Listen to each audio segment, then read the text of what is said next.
Hello! Today I am here with Angelique Noah to interview her about her new production, Love Hers. Hi, how are you doing today? I'm very good. How are you? I'm very good too, thank you for asking.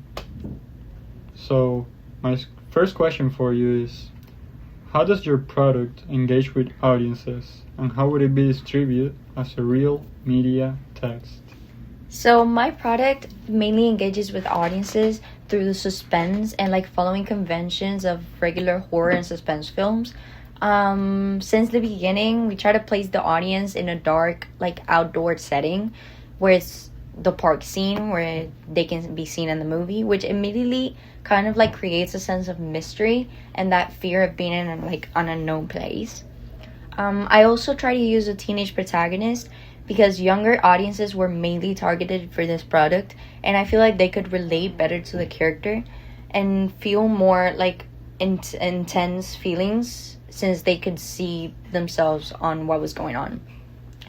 I also try to use close ups to show the reactions of the character. That way, the audiences could be more engaged to what was happening and kind of get the context of the movie.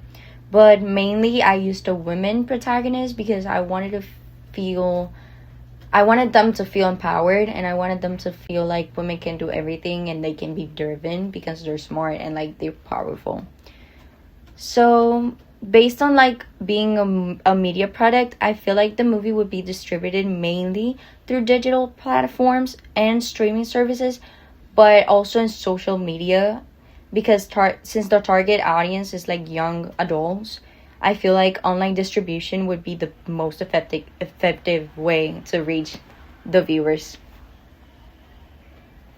That's pretty good. And how did your production skills develop throughout this project? So throughout this project, my production skills developed significantly, especially the camera work. At the beginning, I had a very basic understanding of filming, but during the process, I feel like I did learn how to use different shot types. And like I mentioned before, I used a lot of close-ups to emphasize the character's emotion and kind of get that deep feeling into the audience. But I also improved my understanding on lighting, even though we did use a low lighting and dim ambience for the movie, because I wanted to create that more mysterious, intense atmosphere. In terms of editing, that was kind of more challenging because controlling pacing and all the cuts were really hard. But at the end, I feel like the visuals and the sound got easier for me to control, and I did use suspenseful music to build the tension on it. I feel like overall I developed a better understanding of how different elements work, and I created a better meaning to engage the audience. Well, that's it. Thank you very much and have a nice day. Thank you for having me.